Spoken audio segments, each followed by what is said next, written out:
This case got brought to my attention by a show watcher before the name and all the details even came out. It happened again. Just like with Iryna Zarutska, we had another young, innocent female woman attacked on public transportation by a maniac. This was all breaking in the news last night when I was doing my show prep. Among the first to break the news was actually the Daily Mail, which is out of the UK. It's the US edition, online edition only. But they released the name of the woman attacked by the guy on the subway. And you can only hope that this is going to be trending in the news today. One of the saddest things about Iryna Zarutska is that we had videos of her being attacked by a monster, dying right before our eyes, and the case got very little traction. And we'll talk about why that is. But it's not at all because it's a disaster for progressive politics in a progressive city run by a progressive mayor and a progressive police department to have a black man take not a gun but a knife and attack a white woman on a train. It's a disaster for optically, as they would say. The optics on this are bad. But from the Daily Mail, innocent woman 26 set a light on Chicago subway by serial criminal. Freed on ankle monitor by soft touch judge, and a horrific echo of Iryna Zarutska. It's like I said, this was published yesterday afternoon. The woman set a light by a lunatic on a Chicago metro train is a 26-year-old analyst for Caterpillar who suffered burns up to 60% of her body. That's barely survivable. I'm shocked by all of this, but I'm so glad that she's alive. 60% of your body, when we learn about burns, when you're 911 dispatcher and you learn about percentages, burns very, very quickly become not survivable. What's very sad is that she was doused with gasoline, so the parts of her body that are burned, she's very likely scarred and disfigured by this, which means she'll have to carry it with her the rest of her life and a significant amount of pain. Bethany MaGee, 26, was doused in gasoline and set a light on the city's Blue Line on Monday night, but managed to flee the train and survive. That's also a reason why I'm worried that this case will not get as much traction even as Iryna Zarutska did. That's why all of us need to be talking about this. Hopefully the news will keep attention on this. Zarutska also happened in the coming shadow of the Charlie Kirk murder. Ironically, Kirk would want us to talk about her, and his own murder kept that from happening. MaGee from Upland in Indiana works as a business research and analyst at Caterpillar after graduating with a bachelor's of science in Purdue's Polytechnic Institute. Her Facebook profile revealed that she's an animal lover and a churchgoer. This is Bethany. She's just a cutie patootie. She looks very sweet. She looks very kind. She looks very young. And she looks very beautiful. And she looks like a caring person. And I have no doubt that she is all of those things. Her father is Dr. Gregory MaGee. He's a professor of biblical studies at Taylor University, a Christian college in Indiana. So she comes from pure Americana, Upland, Indiana. That's her background. She loves her cats. She's close to her parents, Emily and Gregory, who I mentioned, and her two brothers, Mark and John. Bethany, Mark, and John, they're all biblical names. Okay. So this is as American as you can get, this family. The man police named as her attacker, 50-year-old Lawrence Reed, is a serial criminal with 72 prior arrests. I don't know how you get arrested one time and have that not change your life. I've worked around criminals, okay? I used to be a correctional officer. I worked in the prison with people who spent a lifetime doing life on installment plans is what we would say about the career criminal, right? They go away for 1 year, 3 years, 5 years, 10 years, 1 year, just kind of do it like on a layaway plan. And even though I spent a lot of time around them, I never came to understand them because there's something wrong with them that's not necessarily diagnosable. A lot of them have diagnosable problems, DSM-5 type shit, but there's also just criminal thinking, which is in its own kind of deviant behavior, never taking accountability for anything. And we need to be careful because what we're going to be hearing from Lawrence Reed is some sort of not guilty by mental disease or defect kind of defense. I think he's already set that up, even though his crimes suggest that he simply likes committing crimes. But the call is for the apologists for him is that he's mentally ill, and how do we take better care of our mentally ill? And we can't just lock up our mentally ill, and it's a problem no one can solve. And the police will say, well, it's not a crime to be mentally ill. Well, when it comes to dealing with a guy like Lawrence Reed, he's giving us all the tools that we need. There's a saying out there that I'm sure most people won't like, but let people give you enough rope and you can hang them with it. 72 prior arrests, he had enough rope for us to hang him with. And what I mean by that is he had plenty of reason to be in jail, plenty of reason to be in prison, but that's not where he was. Monday's attack has drawn comparisons to the killing of Ukrainian refugee Iryna Zarutska on a light rail train in Charlotte on August 22, just a couple months ago. It's not like this is something that happened and it harkens back to a crime which occurred years ago. This is happening in the same calendar year. Two shocking and similar attacks. The prediction now appears to have been borne out, with MaGee now seriously ill in hospital with her by her side. So let's take a look at this guy, Lawrence Reed. They say never judge a book by its cover. Someday I have a dream that men will not be judged by the color of their skin, and that's not what I'm doing, but by the content of their character. So let's take the skin out of it because we're just not even going to discuss that, I guess. But just look at this guy anyway. Does this look like a guy you want in your community? If you were this judge, there should have been some sort of acid test for you. Am I going to release this guy? Well, I mean, on paper, 72 prior arrests, and what he was released for was attacking his own social worker, the person who's there trying to help him, his caseworker, and trying to figure out a way for him to change his whole life so he can stay out of jail. He attacked that person. And instead of putting him in jail, put him on electronic monitoring as though that's going to do anything to prevent him from any kind of future attack. That's kind of one of the main advantages of jail is that you take someone out of society. You gain advantage over them so that they can't pose a risk to anyone. It's not just about keeping track of them so that they make sure that they show up for their court date. That would be what the electronic monitor would seem to do. Although, also breaking the news is that the female who was involved in the Slender Man case has cut off her electronic monitor and is in the wind. So much for electronic monitoring, right? The friend of the Wisconsin Slenderman stabber Morgan Geyser arrested for obstruction. I guess she was already found after cutting off her electronic monitor.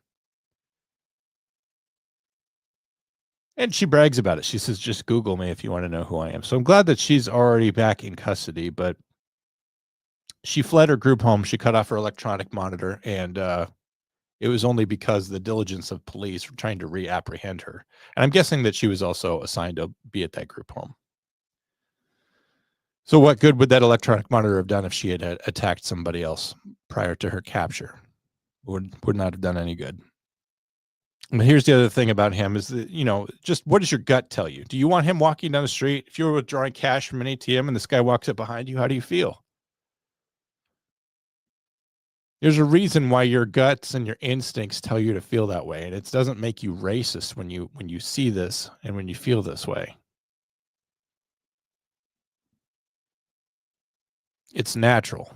You could sense a predator. You could sense a crazy person. You could sense a dangerous person.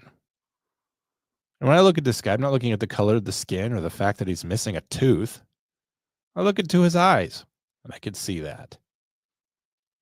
And if this picture doesn't do it for you, how about these? Okay. Like I said, he was arrested 72 times. These are only 8 of his booking photos. You want to be walking across this guy at night out in your community? Well, this judge said, yes, it's fine. This is the judge that let him out on what was little more than a promise. For DeCarlos Brown, he signed a promissory note saying he wouldn't reoffend before his court date and that he promised to reappear. What's amazing about this is that DeCarlos Brown was in jail for misuse of 911, which is a very low misdemeanor. It's like a speeding ticket.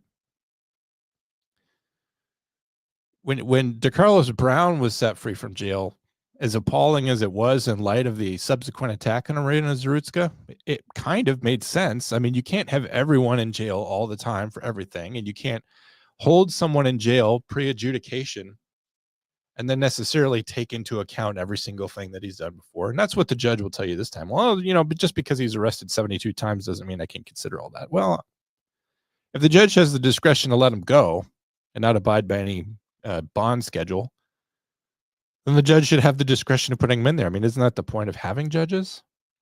They're supposed to have good judgment. Back to the article, though. MaGee suffered the most serious burns on her left arm and hand, according to an update from her church community. Those are the ones who are updating us, by the way. She had surgery earlier this week and is expected to be in a hospital for at least 3 months. 3 months for treatment and for rehabilitation. The victim was publicly identified by Transportation Secretary Sean Duffy on Sunday, so it was literally last night. He wrote in a statement alongside a photo, "It is devastating that a career criminal with 72 prior arrests is now attacking 26-year-old Bethany MaGee on Chicago's L train and setting her on fire. This would never have happened if this thug had been behind bars, yet Chicago lets its repeat offenders roam the streets. Chicago's carelessness is putting American people at risk." Is it really Chicago, though? Who is the judge and who does the judge work for? Well, the judge works for the state of Illinois. It can vary from place to place. So I wonder, if she was elected, if she was appointed. I mean, in North Carolina, they don't even have to have a law degree. So you wonder what it is you're dealing with anymore when it comes to judges. They're not necessarily more legally competent than I am. Chicago's carelessness is putting American people at risk. Well, I mean, that's indisputable. I mean, who wants to go to Chicago? No one should ever have to fear for their life on the subway. Her theologian father wrote in his biography that MaGee and her family enjoy spending time with one another, hiking, biking, being involved in the church, playing games together. MaGee's father is also a Sunday school teacher and has authored multiple books on Christian scriptures and teachings, including St. Paul's letters. Well, the person who wrote this article doesn't know much about the Bible because St. Paul's letters, the epistles, form like most of the New Testament. MaGee's suspected attacker, Reed, was released on an ankle monitor after the August assault. Surveillance footage showed MaGee sitting on the train car before Reed, a complete stranger, allegedly poured gasoline all over her head and body. I don't know why we have to say alleged. We have video of it. Saying alleged is so important because you don't want to get sued, for defaming someone's character. You always want to be able to hedge your bet, but, we've got pictures of this. And we'll come to find out that Reed, well, at his initial appearance on this, pled guilty, which is not how that works. In a horrifying chain of events, MaGee attempted to fight off her attacker while Reed allegedly tried to set her on fire. Reed approached MaGee and repeatedly yelled, "Burn alive, bitch!" A criminal affidavit filed in federal court alleged. Sounds exactly like Iryna Zarutska, right? Misogynistic, racial overtones before the attack. Why is it that these black guys just don't like innocent white women? What's going on there? So unfortunately, these young white women, Bethany MaGee, they have a heart for black people. They care about black people and their causes. When I see this, I just see someone who's naive, someone who thinks that the Black Lives Matter statement or ethos really is about elevating African American people to a place of dignity in society. She doesn't realize that it's cynical Marxist politics designed to reallocate money from the many for the few. All the people that founded the Black Lives Matter movement in their multiple houses, exploiting a moment of political rancor around George Floyd and others for their direct benefit. I look at this and I see a young woman who's pretty naive, and I wonder how she feels now. And as a Christian, I'm sure if her faith is closely held, and if frankly, if she's got Jesus inside of her, she's going to be prone towards forgiveness and to not let this bias the way that she views a whole group of people. And if that's true, good for her. But the question should be is, does Bethany MaGee's life matter? Didn't matter to this guy. He didn't give a shit that she cared about Black lives didn't matter. He wasn't motivated by that. He wasn't impressed by her drive for society equity. He just felt like what he wanted to do mattered. In case in point, it really had nothing to do with Bethany. It was going to do with anyone. Horrified locals now believe MaGee's ordeal could have been avoided had a female Illinois judge not ignored a prosecutor's warnings about Reed. Despite the prosecutor warning Cook County Judge Teresa Molina-Gonzalez that Reed had a lengthy rap sheet and his next crime would likely be violent, she allowed him to walk free. Trump administration seized on the attack, and Reed being out on bail to bolster its claim that the National Guard should be deployed to Chicago. I don't know how you stop something like this with the National Guard. This is a random act of horrible violence, right? The National Guard, I don't know if if it would even dissuade a maniac like this, because the police exist and the police didn't have any effect on a guy like this. I don't think there's anything you can do to dissuade or prevent a maniac from doing things like this aside from just not letting him out in society, not letting him near people like Bethany MaGee. He's a danger to the people inside the jail, inside the prison.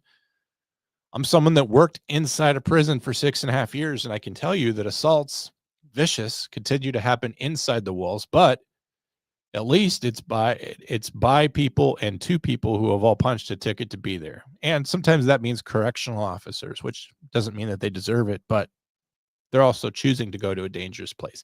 Bethany MaGee was just trying to go home or go to work or whatever she was trying to do. She didn't punch a ticket to any kind of violence like people in jail and prison did. Certainly, with 72 arrests, Lawrence Reed had definitely punched a ticket to being inside a violent environment. Doesn't mean that he deserved violence either, but if something happens, at least it would have been to some degree his own fault, because he can't be trusted in society. So he has to be with other people that can't be trusted.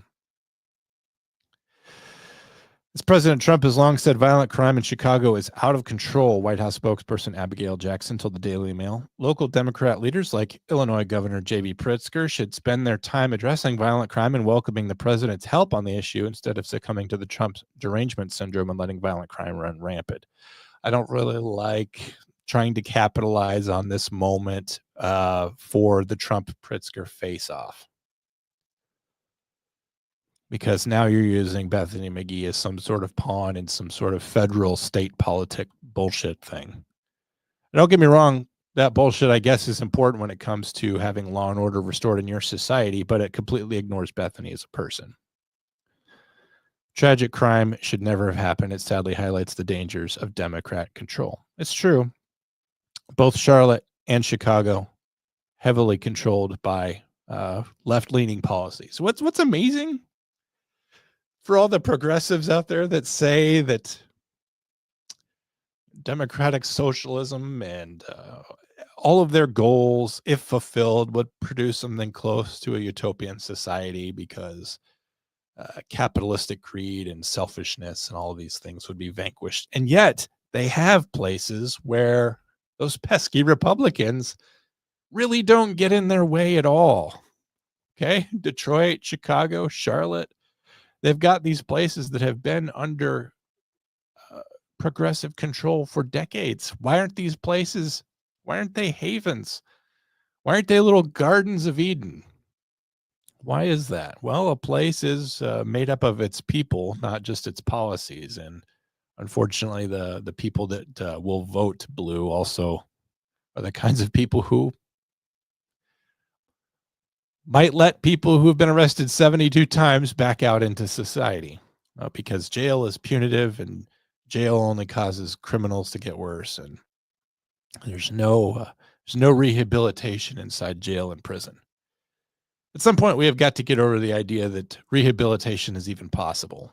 It's possible for anyone that seeks it, and they can get that rehabilitation anywhere, but we need to keep them in a place where we're safe from them. MaGee was seen running to the front of the train to escape before her attacker ignited the bottle in his hand, according to the affidavit. Reed then allegedly ran to the front of the train car and watched his victim as her body was engulfed in flames. The things of horror movies is what played out on this train. Engulfed in flames. For no reason. Burn alive, bitch. She didn't do anything to anybody. She didn't do anything to Lawrence Reed. MaGee attempted to extinguish the flames by dropping to the ground and fled the train car when it stopped at Clark and Lake. The victim collapsed when she arrived at the station, and multiple witnesses attended to her while she waited for emergency responders. Her family put out a statement saying, "We would like to thank everyone for their prayers and well wishes as our daughter receives care for her injuries sustained earlier this week. We're also grateful for the excellent care and support of the burn team at Stroger Hospital." Other commuters wrote harrowing accounts of witnessing the attack on MaGee and the aftermath. "I was there and I took my coat off and smothered the flames with it. It was not ideal as it was synthetic fibers, but it was what I had on to put the fire out." There's a person who's aggrieved that she saw something so horrible and she's worried that what she did wasn't enough. Yeah, it was synthetic fibers, and what you don't want to see with that is some kind of melting or something. I'm sure Bethany was grateful for the help. "I started to run inside the train when I saw her, but then I snapped out of it and I realized somebody had to help her. There was a ton of people there, but everyone was just standing around." Well, when you ruin Daniel Penny's life for getting involved in shit you see on the subway, what do you expect from people anymore? I mean, the human race was never really built out of morally sturdy stuff. But then when you make it, don't get involved, don't be a hero, because you're going to get jammed up like Daniel Penny. You'll get accused of murder like Daniel Penny, because you have no idea if somebody like Lawrence Reed is about to just ate a whole fistful of fentanyl and he's about to completely overdose and die right in your arms while you're restraining him from throwing more gasoline on people.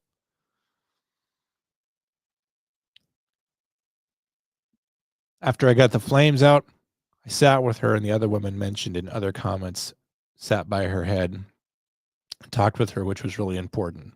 I'm glad that somebody was there to be kind to her. Another said they were at the train station that MaGee got off of moments after she escaped from her attacker. Her upper body, her head had severe third-degree burns. The entire station smelled like burnt hair. It was horrific. What was even more saddening were the people taking videos and pictures. If you were there and one of the people doing it well, I hope you find the humanity you were lacking in that moment. Yeah, you just trying to get content for your Instagram. I mean, there's one thing to record a crime. All right, you see a crime happening, you're recording it. These things can be helpful later when trying to assess somebody's guilty. But a woman's laying there and she's been horribly burned, and you just take out your phone. Do something. Do anything. Say, "I'll go help the first responders get down here." Or maybe just put your phone away and show a moment of compassion for somebody. I don't know. There was an era in which men were men too, and if somebody seen setting someone on fire, that guy would have got the shit bit out of him. I suppose maybe that's too much to ask for. To the woman sitting with her and comforting her, "Good on you. Thankfully, she was talking, which is a good sign." Reed was hit with a federal terrorism charge. That's, I don't know, is that even an upside? That's the thing, is if you attack people on public transit, the federal authorities can get involved. And I don't know, is the federal district judge in Northern Illinois going to be any better than this other lady was? Investigators obtained additional security footage of Reed allegedly filling a container with gasoline at a station 20 minutes before the attack. How can you have a premeditated attack on whoever you find? Walking through a train, looking for someone. He must have, how many people did he pass? How many people did he pass on that train before he found this woman and said, burn alive, bitch? So he went to a gas station, filled up a gas can 20 minutes before the attack. This is a fucking bastard that set out to do this on purpose. I think that's the difference between him and DeCarlos Brown, right? DeCarlos Brown, some kind of fucking schizophrenic. He's off his meds. He's completely dissociated. He's insane. You could even make that argument, legally speaking, he's insane. He just snapped and just stabbed somebody, right? What do you say about a guy that has the wherewithal to do what for most of us would be a chore? Gathering a gas can, going to a pump, filling it up with gasoline, and then carrying it around. I don't even like to do that when I'm refilling my mower. This guy decided to do it as a fun thing he was going to do that day. As Judge Molina-Gonzalez released Reed in August, she said, I can't keep everybody in jail because the state's attorney wants me to. That's what she said according to her court transcripts when she was about to set him free, I guess. I can't just keep him in jail because the state's attorney wants me to. How about you do it because it's a good idea? I mean, honestly, I get that you can't keep everyone in jail because the state's attorney thinks it's a good idea. I get that you're at a practical limit, like we need more jails and prisons in Illinois. But 72 prior arrests, I mean, what qualifies you for staying in jail? Because there are people that this judge has said, you need to be in jail. That's the right place for you. What qualified them to stay there? But this guy didn't qualify for that. Attacking his social worker? 72 prior other arrests? Is this really about good judgment? Or is it about having some sort of progressive mentality about bail reform being unequitable or inherently racist to require people to pay to get out of jail? Because it's possible that even $500 would have kept this guy in jail. He doesn't seem like the kind of guy that knows people that are going to bail him out for $500. This horrific attack is exactly why we need communities to take safety seriously. Blue cities cannot allow another Iryna Zarutska to happen, Transportation Secretary Sean Duffy wrote on X. In both cases, each suspect has a lengthy criminal background. Keeping criminals in jail,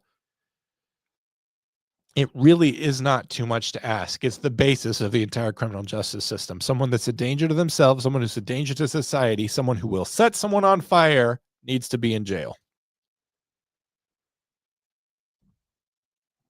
Reed has been arrested almost 50 times.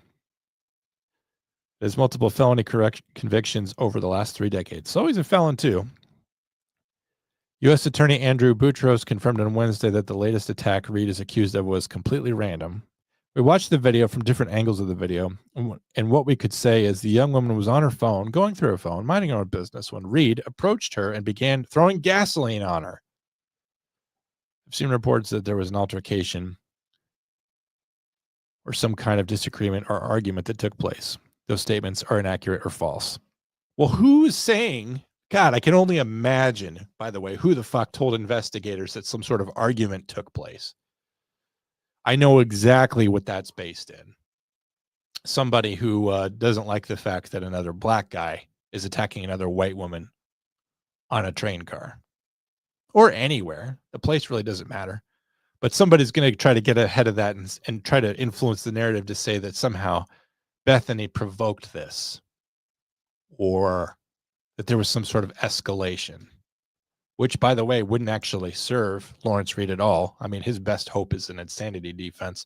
And if he poured gasoline on her and set her on fire because he was mad, you know, that's attempted murder that he would be legally responsible for if, in fact, it had been a heat of passion thing.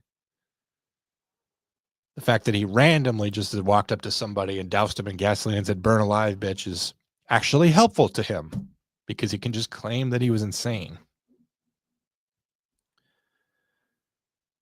So, yeah, I want to know who it is who's out there saying that somehow this was provoked or Bethany was somehow being a jerk to this guy. I mean, like, let's put the pictures back up again. Okay. Here's Bethany with her kitty cat with mittens. And she's on the train. She's on her phone. And you're going to tell me somehow this guy comes along and she's going to have an argument with him. She's not having an argument with that guy. She's not going to sit there and argue with him. And about what? Where to sit, how to be on your phone, what? Minding her own business. Reed was arrested on Tuesday afternoon and appeared to be wearing the same clothes he was seen in the night of the attack. The complaint also noted that he had fire-related injuries on his hand. Well, there's the smoking gun for you. He's accused of setting fire to a woman at 9:24 on Monday, which is outside of the hours which he was allowed out of the house on his ankle monitor. Oh, so his ankle monitor didn't keep him under house arrest.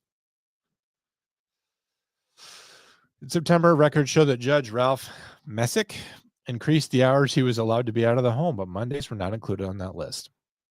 The Daily Mail has contacted the judges in the Circuit Court of Cook County for comment on this. You know what's amazing is that the way criminals are treated by the administrative apparatus. Let me give you an example of what I'm talking about. One time I was working at the prison and I was the shift commander. I'm in charge of everything. And my minimum security unit, I get reports of an escape. Now, the minimum security guys are the guys with jobs in your community. They are the ones who cook your steak at Applebee's. They're the guys who are you see out walking around the prison when you drive by the prison. They have jobs on the prison grounds, but also in the community. It's part of helping transition them to parole. And it's also your guys who are there for DUIs and other, nonviolent crimes, blue-collar crimes. So this guy is reported to me as an escape. They do counts in the middle of the night. This guy should be back at the unit. He should not be out in the community. He has no reason to be out, according to my officers. So I start alerting the media, start telling my chain of command, that we have somebody on escape status. Well, do some more research, and I find out that the guy's not on escape status. It was just a mistake by my officers, which happens. But as it turns out, this guy had a certain amount of free time during the week where he was not required to be at work. He worked at Pizza Hut.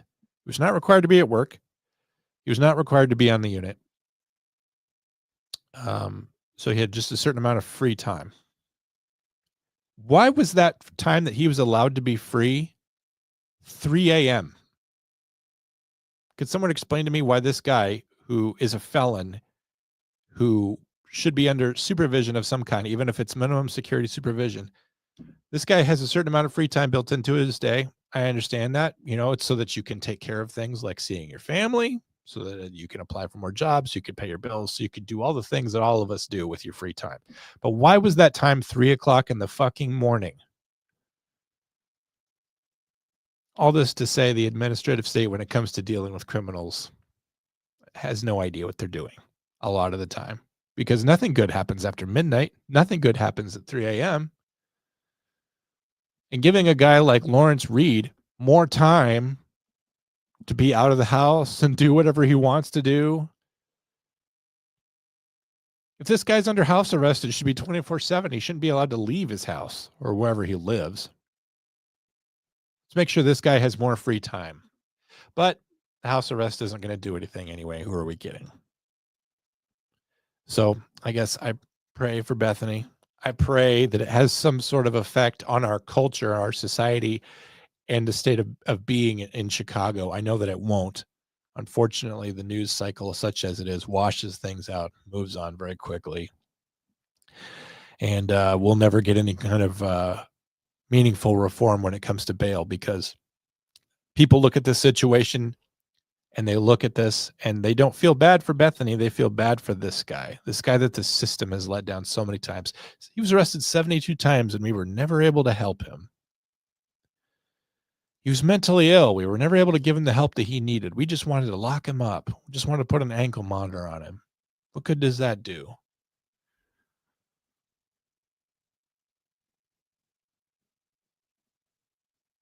You know, people have the right to be safe. And you're not free if you're not safe.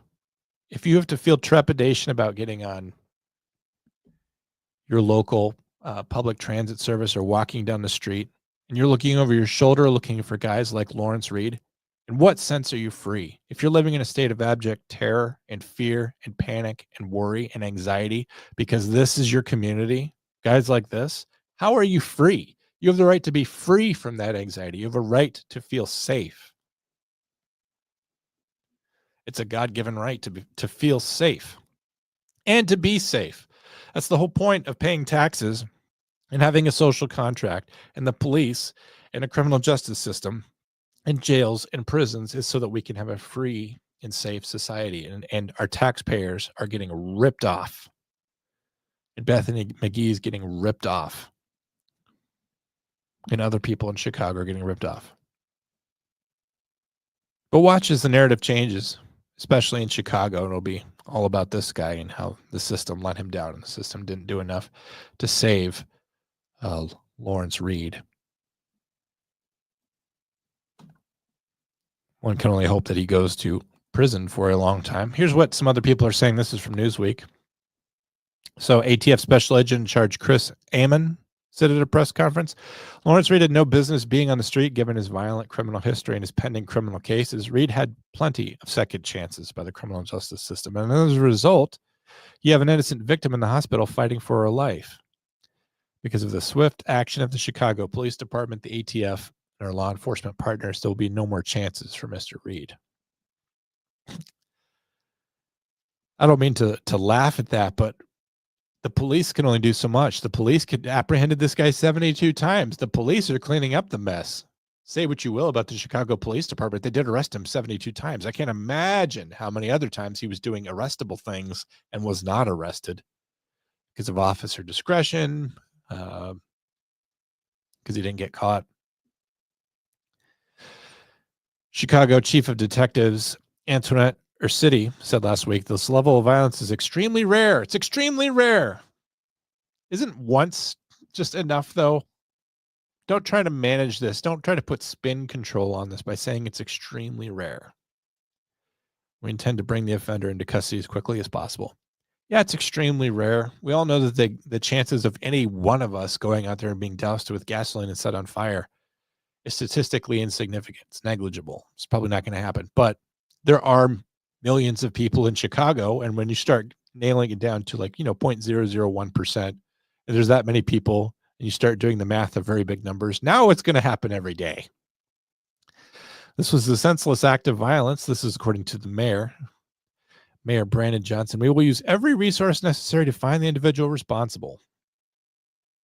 Chicagoans deserve to feel safe on our streets and in our neighborhoods and our transit system. So how is it that somebody like Brandon Johnson and I can agree on this, and yet his city's a fucking shithole? Could just be because in a situation like this, when it comes to policy, he's caught with his pants down. He doesn't have any answers for this that align with what will get him votes. Because the solution to the problem is completely antithetical to his progressive platform. The victim's family said in a public statement on Thursday, according to a report from CBS Chicago, we would like to thank everybody for their prayers and well wishes as her daughter receives care from her injuries. We're grateful to the hospital and all that. We will not be providing updates at this time and ask for her in our privacy as we focus on our attention on her and her recovery. So Reed remains in federal custody. Prosecutors may present further evidence regarding his criminal record and mental health status. Authorities are reviewing CTA security policies, and Illinois is considering expediting funding for mental health services. See that? Illinois wants to take care of the mental health problem. It hasn't even been adjudicated in a court of law that he was insane when he did this. But because the crime's so fucking egregious, he must have been insane. It couldn't have been that he was evil or an asshole or a fucking criminal. He must have been mentally ill. So we've got to immediately increase that funding for mental health services. And listen, I'm not arguing that we don't need help for mentally ill people. But the fact that that's already part of the narrative of how we're going to be fixing this problem is by going to mental health services. Do we know that this guy's mentally ill? Yes. When he went before his hearing, he said, "I'm a Chinese citizen and I plead guilty." That was in his initial court appearance. He shouted over the judge. He declared himself a Chinese citizen and repeatedly yelled, "I plead guilty." The court ordered a mental health evaluation after he declined legal counsel. None of that means that he was crazy or insane the moment that he committed that crime. The 20 minutes that it took him to go to a gas station, fill up a tank with gas, and then walk onto a subway with it, and then select Bethany for immolation. The test of the rule is, were they insane in the moment that the crime occurred? All right. Let's talk to some people in the chats. Poor lady. Yeah. And people are going to forget about her. That's the thing, is that she's going to have to live with this the rest of her life. The physical scars, the emotional scars, just all the changes that are going to come out of her life for being hospitalized for 3 months. Do you think Lawrence Reed's going to pay for that? You think they could sue him for medical, for pain and suffering, punitive damages? Think there's going to be any kind of justice on that front? And even if there's some sort of charitable move, the hospital decides to comp it because it's the right thing to do. Hospitals do that sometimes. It just makes everything more expensive for the rest of us. We all suffer. It all ripples all throughout society. It affects us all. I don't mean to take away from what Bethany's going through, because certainly she's suffering more than anybody else. Chicago is such a shithole, and the misfortune of having a satellite office there, and I had to go there a few times. Hated it. Chicago made me realize how ugly I am. I was 3 in Chicago. When I went to the San Francisco office, I realized I was a 1 there. If you haven't received training elsewhere, a solid medical course is very handy. Well, stop, drop, and roll. There's only so much you can do when you're being doused in gasoline. Bring back vigilantism. Well, then you get painted like Daniel Penny. What happened to him? Do you think Daniel Penny, who stood up and did the right thing in a moment which called for someone to be a real man and heroic, do you think that if he ever rides the train ever again, do you think that he'll ever get involved?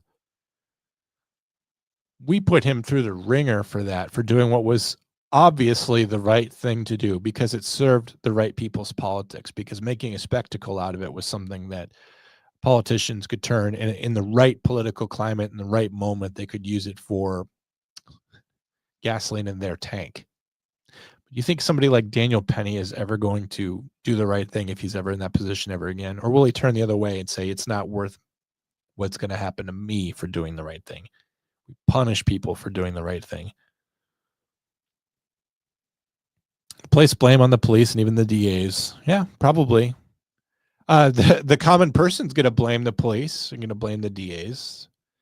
It's because the police are the lowest level of government. They're the most obvious because they're wearing the uniform, and they just take the blame, particularly from anybody that hasn't gotten an A in a government class before. Somebody who maybe dropped out long before taking a civics or social studies class of any meaningful value. Like most of the people who live in Chicago. 72 times arrested. Yeah. Mental health. That's the thing too, is that, you know what? There is a certain kind of person who just is a criminal, who just goes around hurting people. I'm not a doctor. I'm not going to sit here and throw around terms psychopath, sociopath. They exist though. And I think if you decide out of nowhere, apparently, or out of what, that you're going to go get a tank and fill it up with gasoline and walk onto a subway with it, doesn't that show advanced organized planning and skill? Dr. Carlos Brown, what you could say about him is that there was no planning that went into that he just reacted to a situation in front of him, real or perceived. This guy had the forethought and the ability to plan this. This was not spontaneous. He was not reacting to something that some kind of hallucination. He wasn't seeing ghosts out there. He decided to do this.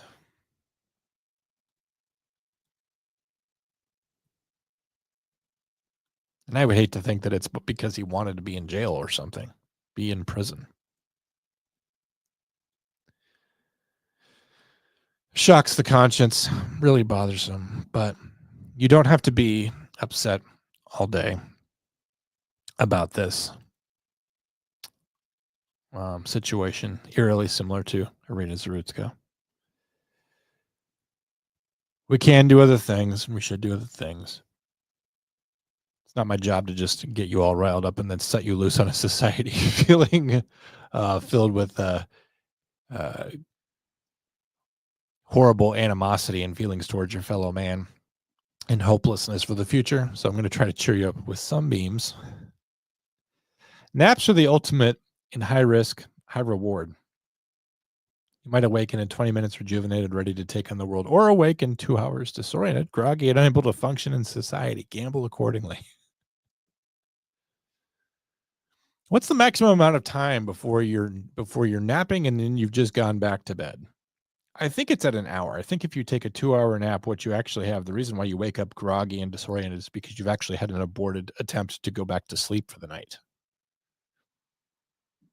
Can you imagine just in your daily routine, your nightly routine, you go to bed at whatever time that is, 10 p.m., 11 p.m., midnight, 1 a.m. for me, whatever.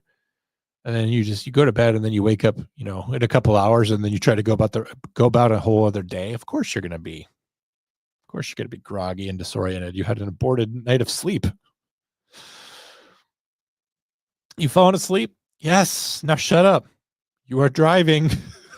I worked overnight this past weekend. And I'm driving home in the morning, 8 o'clock in the morning, the sun's up. But I will have those little micro sleeps where all of a sudden I'm like, I'm sure I'm awake. I'm like, I'm asleep. You just blink your eyes and all of a sudden you're unconscious for a fraction of a second. Going into Thanksgiving, I'm going to need extra strength mashed potatoes this year. What would that even mean? More butter, more salt? For my mom, it was a slurry of about 25% butter, 25% salt, and 50% potatoes. So, and garlic salt at that. My mother actually made me hate garlic because she overused it. All right, so moving on to something completely different. Forget your chances of having a nice day, because I threw this in here from me getting mad at something earlier in the week, and I just wanted to make a quick point. From Human Events, the biggest question in the Mike Huckabee story, going over and visiting with Jonathan Pollard, someone who was convicted of spying on the United States for our friend and ally Israel back in 1987. Why send billions of dollars a year to a place that's spying on us? Why, since Jonathan Pollard has been convicted and back in 87, have we sent another dime to Israel?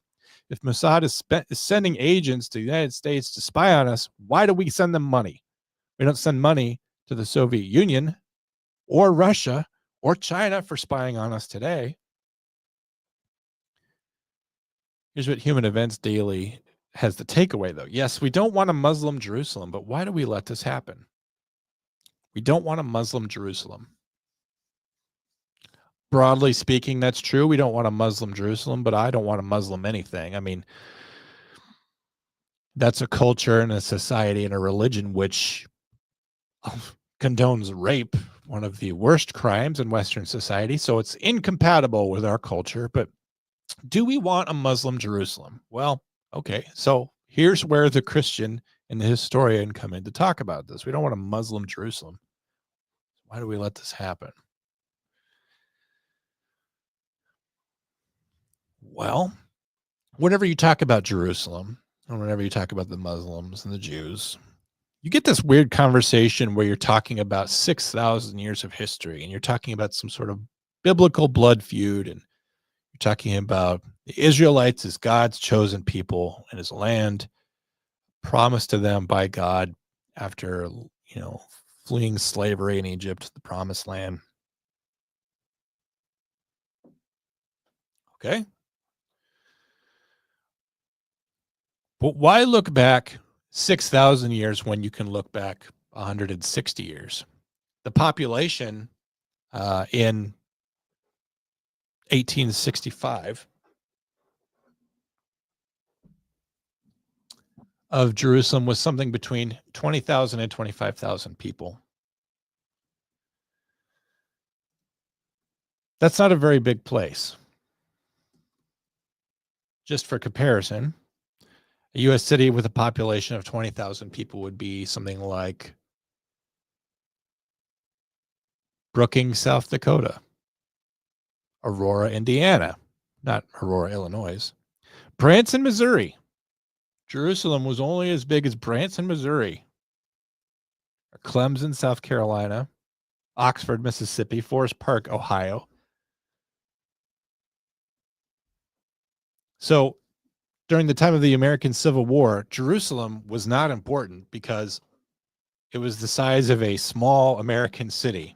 If Jerusalem was so important to all of these people, as all these groups now claim it is, whether it's the Israelis or the Muslims or Hamas or anybody, if this place was so fucking important, then how come in 1865 nobody wanted to be there? The claims of importance about Jerusalem are based largely in theology. Yeah, Jerusalem's an important place if you're someone who's interested in Christ. Ultimately, it doesn't really matter. I don't think that Jesus would say to you that Jerusalem's any more of a holy place than anywhere else is, because God's everywhere and Christ has a personal relationship with you, and you don't have to pay homage or do a pilgrimage for Christ. You don't need to go to Jerusalem in order to have a better or more respectful relationship with Christ. So what's the point of Jerusalem? Because apparently in 1865, nobody gave a shit about Jerusalem. It's 25,000 people that lived there.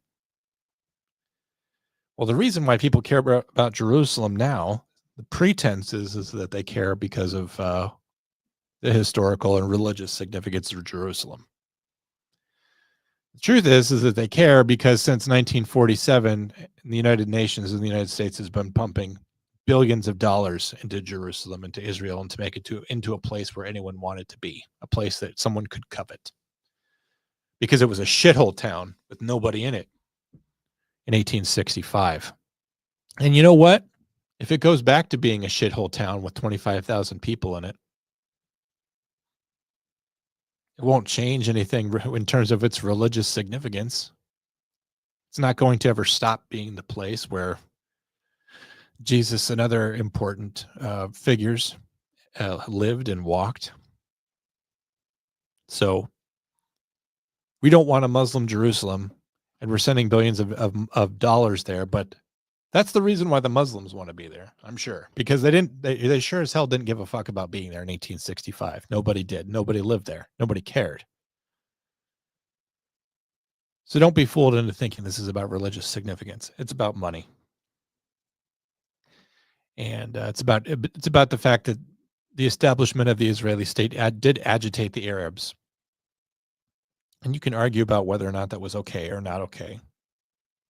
The point is that the Jewish people didn't want to be repatriated to Germany, which you can hardly blame them for.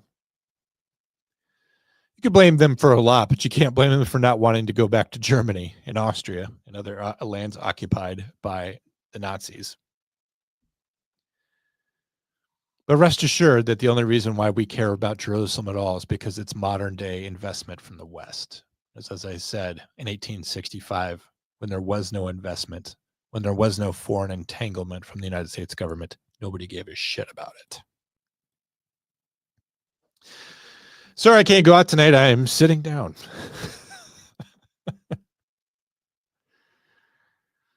Yep. Once I get home, I mean, I'm in. If you ever want me to go out for a beer, I can't go home first because I'm not leaving the house again. Mechanics sliding out from under Optimus Prime. I think I see what the issue is. This truck is also a big guy somehow. Yeah, ASC certified technicians not used to working on transformers. Brisket should be the meat on Thanksgiving Day, not turkey. I said what I said. Yeah, what's the importance of the tradition of Thanksgiving? Back then, a turkey was a bird that they could find and shoot and eat, and it had a lot of meat on it, and a good return on investment, right? A bird shot for how much meat you get out of it. Good way to go. But it seems like we should be far beyond the turkey by now. I mean, it's not even as good as chicken. What the fuck even happened from January until now? I can remember after the election last year, and then January got here, and I remember every single day was so long and painful waiting for January 20th to happen, for the inauguration to happen. Part of it was because we didn't believe it would happen. But what has happened since then? The months have just ran by. This time of year, it always goes by fast. Every morning I wake up and make the worst possible time management decisions anyone has ever made. Yeah, that's me. I could be such a higher functioning person if I function higher. If I got out of bed and did stuff right away. Not a morning person, though, and I've set up my whole life to kind of like allow for that. Not being a morning person. Because if I had to wake up right away and do things, I don't think I would spend the whole day like fucking around. I managed to, though. Is anyone curious about me? Does anyone want to figure me out? Just checking. Is anyone curious about me? At this point, the only thing that can heal me is memory loss. Yeah. I think that's the only thing that can help. I live in a world in which Bethany MaGee gets set on fire. I mean, what's supposed to make me feel better? Bill is so excited for season 3. Which show, Bill? Please respect my privacy, Chris. This is a move I would make on Twitter or Facebook or whatever. Just make comments and then any kind of interaction, just like, please respect my privacy. Do you guys know that Meghan Trainor is based? I have to wonder if this is something that she actually said, or, a lot of times people will Photoshop Twitter stuff. Say something positive about LGBTQ plus. Heart, heart, heart.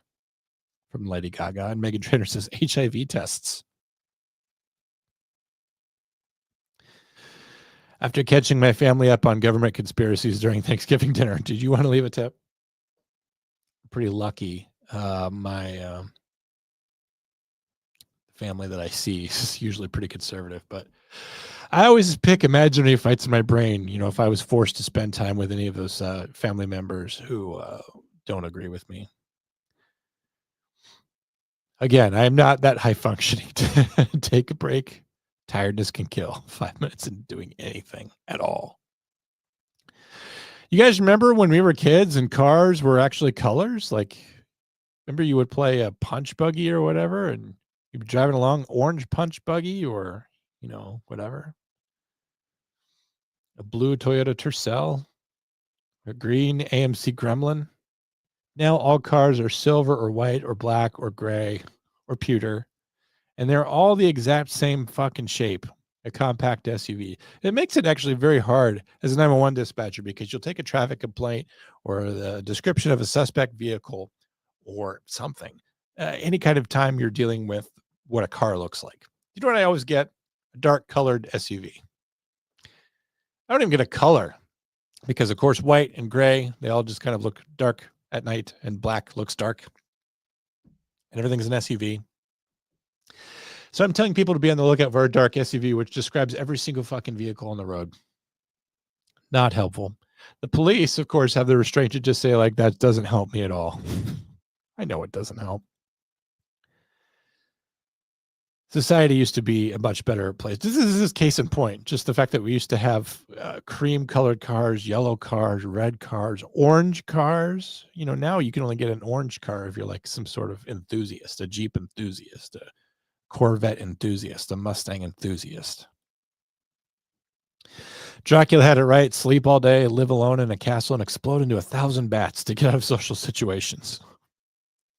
My life changed when I realized I could take my own car to family engagements and leave whenever I wanted to leave. 3 to 5 beers to stop the shaking, and I'm off to the water park with my son. Well, Gary Midnight, you're a better father than mine was. I didn't get to go to the water park. My dad didn't drink. Honestly, my dad could use a beer. I think that would have fucking calmed him down. He was a teetotaler, so. But honestly, the situation was so fucked. Why not try a beer? You know, like you're not going to make it worse. Like, oh no, my father's beating me and he's drunk. Big deal. I'm so glad I'm not as observant as you. How do you live in peace? I don't. Believe me, I don't. I used to be very disengaged from the world, very non-observant, and I was happier then. Then I became a podcaster and I had to start paying attention to everything. Have you guys fallen in love with me yet, or do I need to continue to post more nonsense? What do I have to do to get love from you guys? Nobody will care in 2 months. Taylor's right about this. I think he's being generous to say 2 months. She's going to be in the hospital for 3 months. Nobody's going to care in a week. You don't hear about Iryna Zarutska anymore. The only reason why Charlie Kirk is a thing still is because of how well known he was to begin with. Yeah. You know, it's amazing. It's right after he got killed. People were talking about building him a monument in Washington, D.C., likening him to Martin Luther King.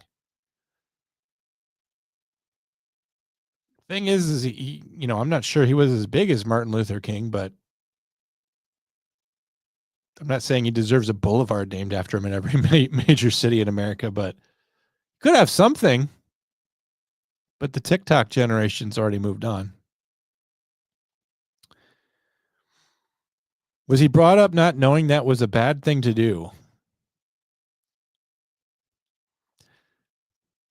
I know you're being serious, but I will tell you that every human being has a basic core concept of what's right and what's wrong. And it's the only reason why we have societies, because we all basically agree on it. We don't have to be brought up in what's right and what's wrong. Otherwise, there would be no global society, right? Because why is it the Chinese people and Australian people and Russian people and Irish people and Norwegian people and uncontacted tribes in the Amazon, we all have a basic sense and foundation for what's right and what's wrong, and that's universal, right? Otherwise, when we would encounter other cultures, you know, we would have no idea. Case in point, we do have a large culture leaving the Horn of Africa and moving into Western Europe, and they all were not taught to believe anything was wrong necessarily about rape. So I'll give you that. But there's nobody anywhere that was raised to be so amoral as to believe that there's nothing right or nothing wrong about setting a person on fire. Don't get me wrong, he has a criminal lack of empathy, but we can say that about so many people. You could say that the kind of person who doesn't put their shopping cart back at the grocery store has a criminal lack of empathy. They don't care that someone else has to put that away. They don't think about anybody else but themselves. That's a criminal lack of empathy, but it doesn't affect anyone because there's really no victim other than the cart attendant. You're going to tell me that he just wasn't raised to believe that that was right or wrong? I know Lauren's probably making a point here. Shorty, go to sleep. It's ridiculously early there. Did a good job of making me hate everyone even more. Well, Bethany would tell you that the answer is not to hate anyone, though. And I think that Bethany's feelings and thoughts should be taken into account in this, even if she is naive and even if she had a profile picture which espoused that Black Lives Matter. She would not tell you to hate other people because that leads to a criminal lack of empathy. And it would lead you to being justified in your own mind that you could set someone on fire. So don't hate people like that. I was working until 3 a.m. to send something to my attorneys in Japan. People on the other side of the world create real issues. Yeah, they should all just have to live on our clock, if you ask me. Abby was here. She's at the gym now. I don't want to Muslim anything. Yeah, They need to stay on their side of the world. Unfortunately, they're being moved over here and to surround all of us by a group of people who want us to know what it feels like to be surrounded by Muslims in order to better increase feelings of solidarity with them.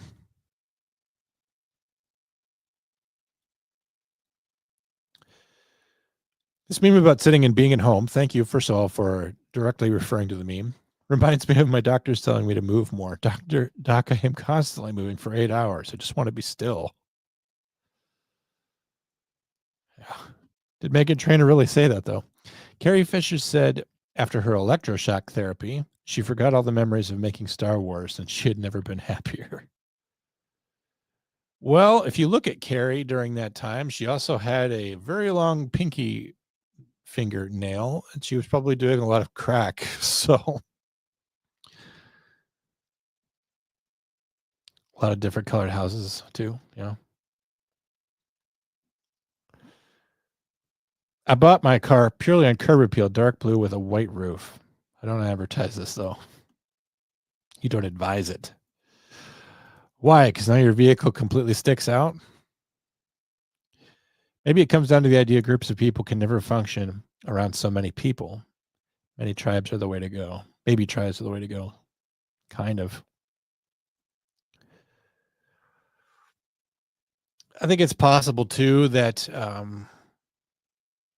in some places where it's a cultural norm for rape and to just have sex with whoever you want, even if they're your sister, that it's possible that generations and generations and generations of that, you can generate a whole class or group of people or body of people, all of whom have the IQ lower than room temperature.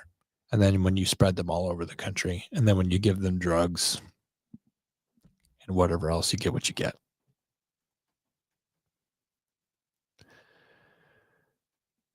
Anyway, back to the memes.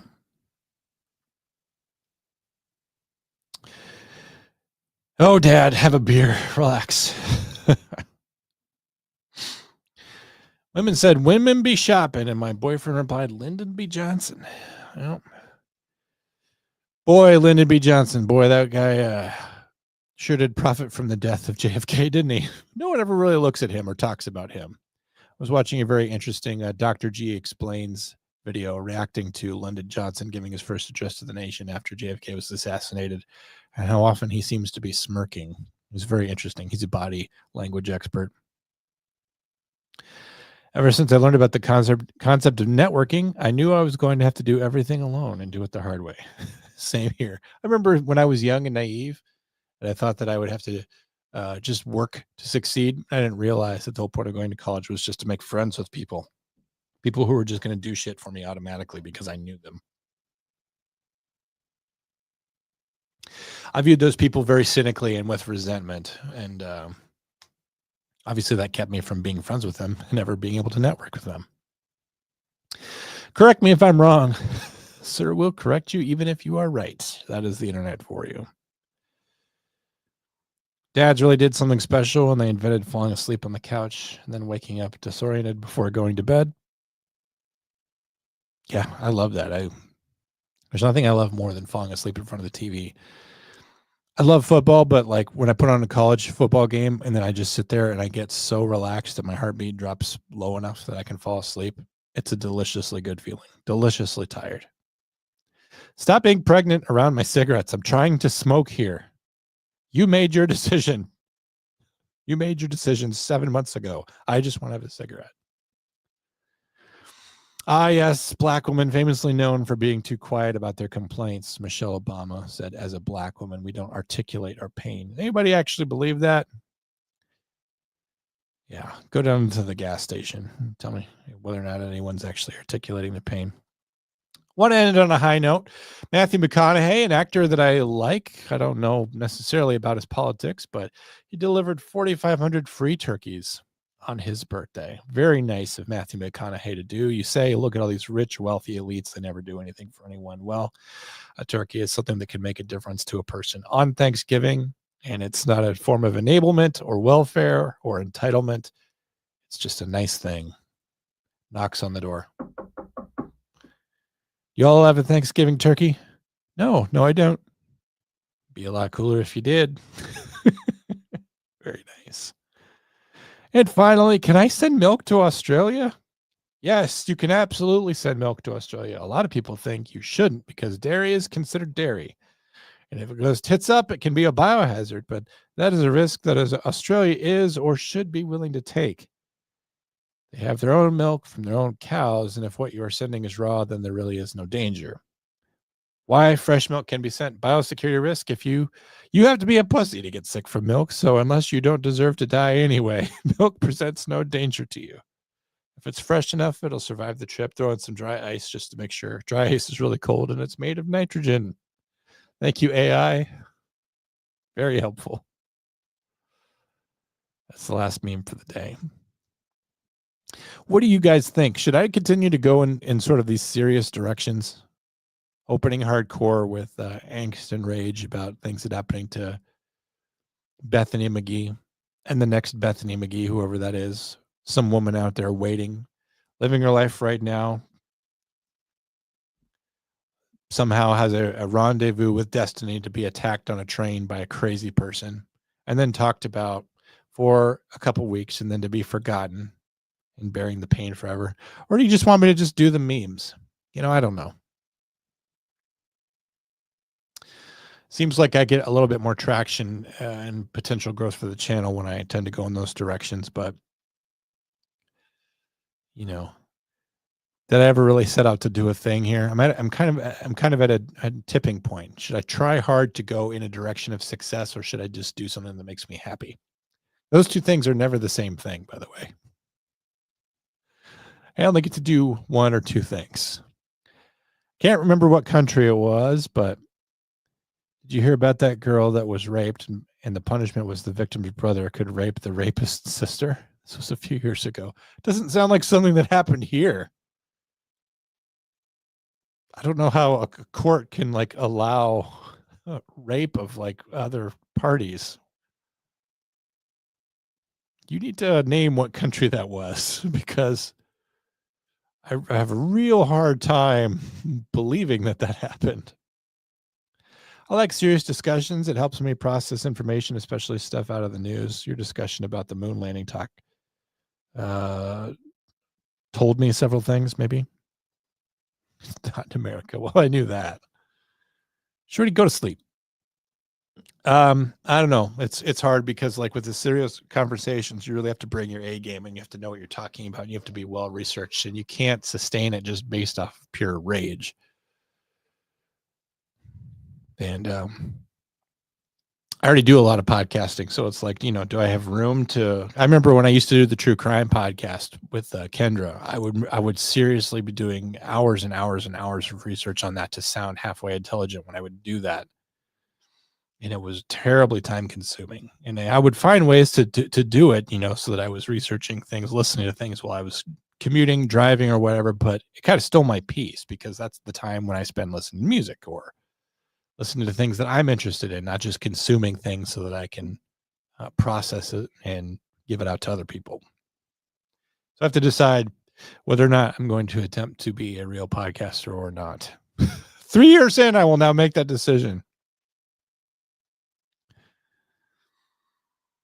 Yeah. All right. By the way, I absolutely will tell Shorty to go to bed. I do have that power. Go to sleep right now. Turn it off. Show's over. That's it for me. That's it for the memes. I hope everybody has a good Thanksgiving. Remember that Thanksgiving is actually important. I think Thanksgiving kind of gets lost between the fun of Halloween and the solemnity or the obvious importance of Christmas, the birth of Christ. I think it's also just important for you if you're a conservative to talk about why Thanksgiving is important, because Thanksgiving, the story of Thanksgiving completely undermines the liberal notion that the founding of this country was evil. We had Puritans come to this country fleeing the Anglican Church, which the Anglican Church was the Church of England, was also the state. It was England's answer to being excommunicated by the Pope for constantly divorcing and beheading your wives. The Puritans were more hardcore, though. They wanted to go to church every single day. Like you spent the first hours of every day in church. They wanted to go to a place where they could be more free to have a theocracy. In other words, whatever.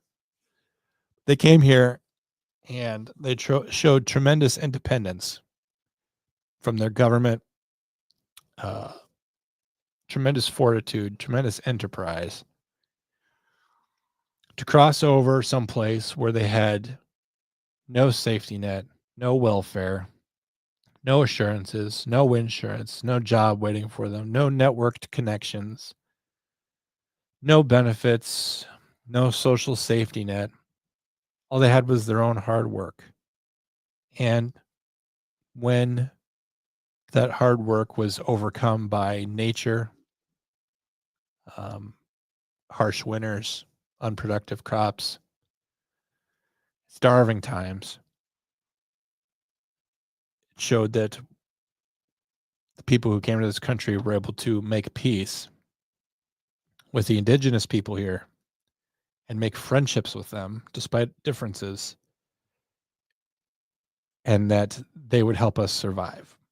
That gets very much lost in the story of the American conquest of the West, in which we are made up to be, people that give the natives smallpox blankets and constantly violate the treaties that we make with them and consign them to living on reservations, all of which is a very true and very sad story. But Thanksgiving in itself is an important story to tell because it's the model for how it should have been, and it's the model for how Americans should be.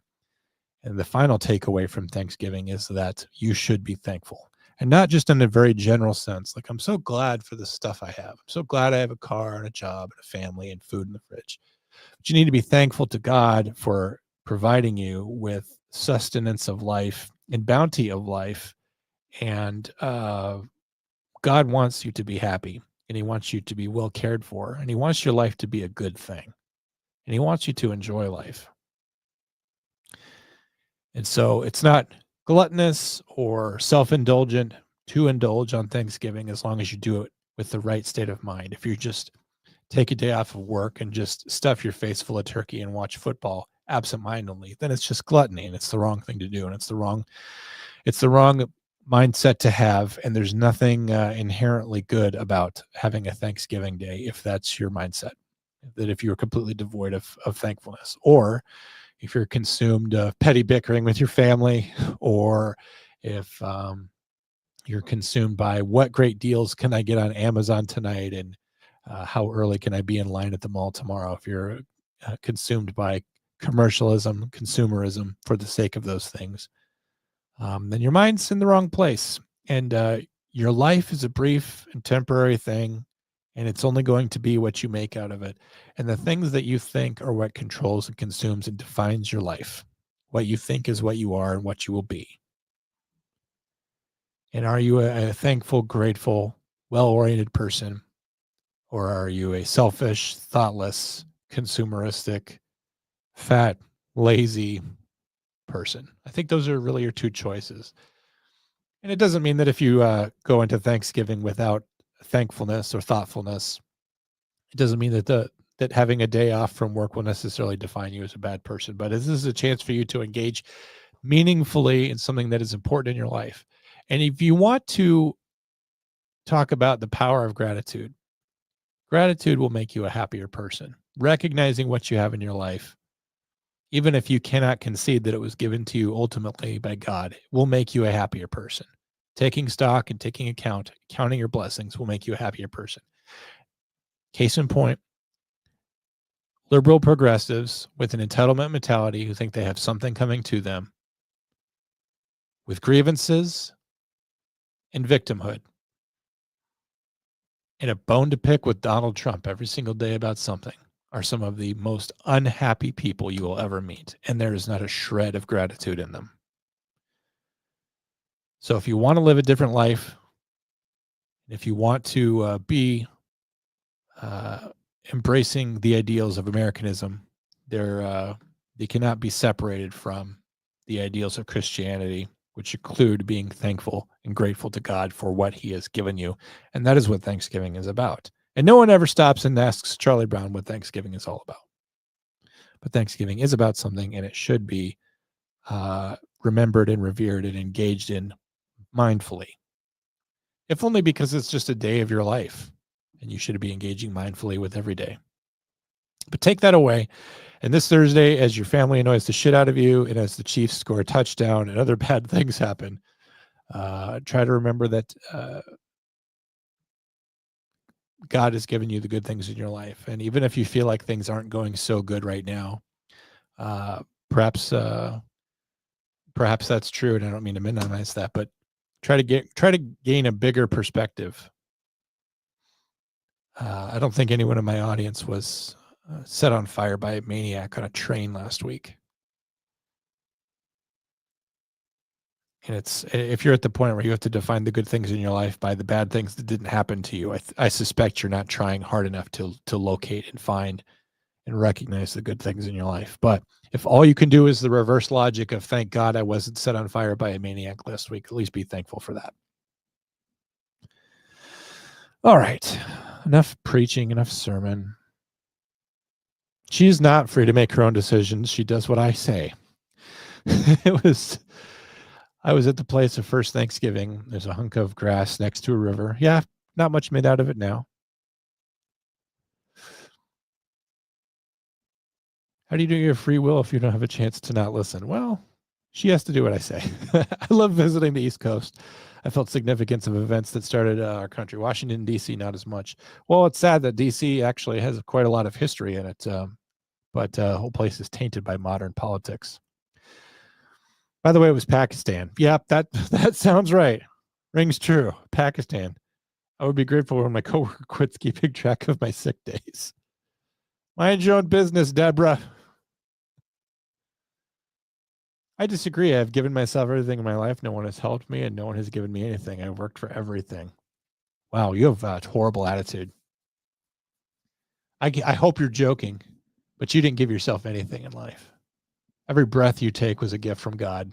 The fact that you can get up every day, every single day, and everything that flows from that, every opportunity you have was given to you by God. And every success that came out of all of your hard work was given to you by God. And the attitude of working hard and the ability to work hard and the work ethic was given to you by God. So very myopic there, Tyler. Should probably stop having this attitude because you might be happier. And I believe I made the point a few minutes earlier about how ungrateful people tended to be unhappy. You are in here every week bitching about something. So thank you for proving my point. You're an ungrateful person and you're also unhappy. Maybe it's time to start considering those two things in tandem. And maybe if you start showing a little gratitude for things other than yourself, maybe you might be happier. We're still buddies, Tyler.